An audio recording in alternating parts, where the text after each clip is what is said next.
Chers amis grammaphiles, Grammont vous salue et vous présente la leçon numéro 4 qui porte sur les autres fonctions grammaticales. Les autres fonctions. Le complément du verbe, qui est appelé aussi complément d'objet. Dans la phrase précédemment citée, le lion dévore sa proie. Sa proie est complément d'objet. Pourquoi?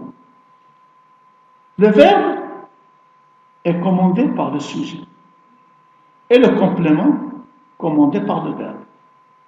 L'ordre habituel des mots est le suivant: sujet, verbe, complément, mais les inversions sont fréquentes.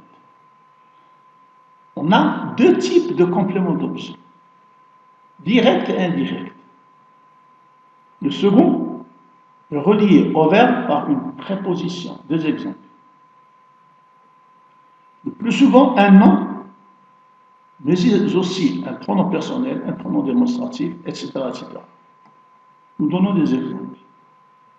Le complément d'objet direct est souvent placé après le verbe. Mais le complément d'objet indirect est parfois placé avant.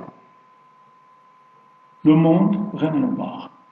Remarque, il n'y a pas de coordination d'un verbe transitif direct et d'un verbe transitif indirect quand le complément commun leur est postposé.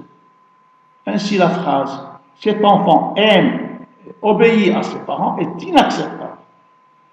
Corrige pour dire « cet enfant aime ses parents et leur obéit ». Le complément d'objet direct est placé avant le complément d'objet indirect. Mais la position inverse est aussi possible. On peut même commencer par le complément d'objet indirect. L'ordre inverse est prohibé. Ainsi, la phrase « un coup, il donna à un inconnu » est inacceptable. Le complément du nom, c'est un nom qui détermine un autre nom. 4 exemples. Un nom peut être aussi déterminé par un pronom, un adverbe, un infinitif, une proposition. Jean Genet, Émile Zola, Jean Giraudoux. L'inversion du complément du nom est possible. Phrase, le monde, le point. Complément de l'adjectif se rattache directement à l'adjectif. Peut être un nom, un pronom, un infinitif, un adverbe, une proposition. 4 phrases. Le complément d'agent. À la tournure passive, le premier groupe nominal est sujet. Le second, complément d'agent. Il est introduit par ou de Jean-Paul Sartre, Michel Butor. Il suit le verbe, mais il peut aussi s'insérer entre le sujet et le verbe, ouvrir la séquence, s'intercaler entre l'auxiliaire et le participe passé. Phrase de Molière, Robert Badinter, Jean Genet. Le complément d'agent peut être effacé. L'attribut. Déjà vu, on complète l'attribut du sujet. Une fonction remplie par un nom, Jean de La Fontaine, un adjectif, Colette, Victor Hugo. L'attribut du complément d'objet, introduit par les verbes de connaissance, de sentiment, de perception, etc. Le monde diplomatique, Marguerite Yourcenar, Pierre-Jean Rémy, André Gide, puis Montesquieu. L'inversion de l'attribut, un petit rappel.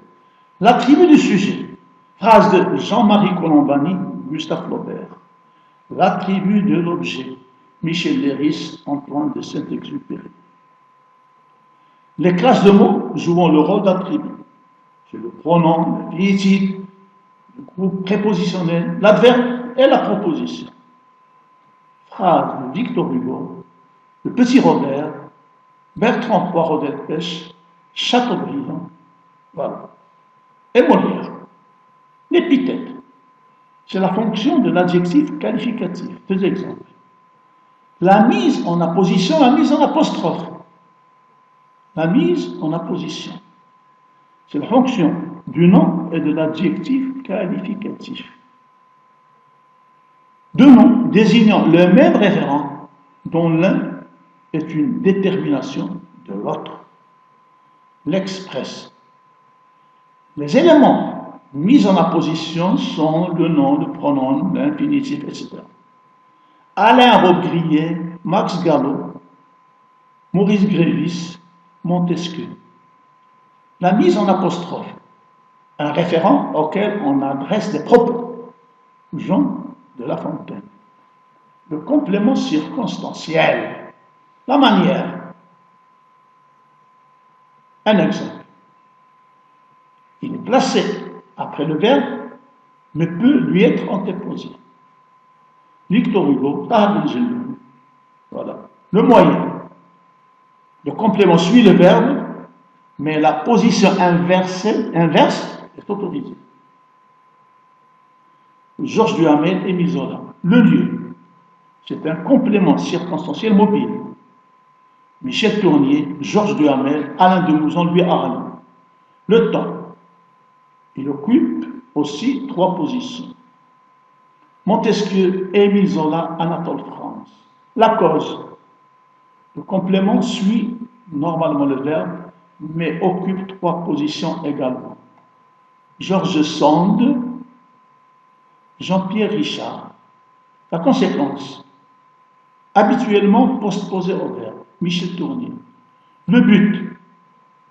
Il suit le verbe. Anatole France. L'opposition. Plusieurs positions. Vie de Maupassant et une autre phrase. L'hypothèse. Plusieurs positions. Le monde. La comparaison. Une place mobile. Marcel Proust, c'est terminé. C'est fini. Au revoir et à bientôt, chers amis.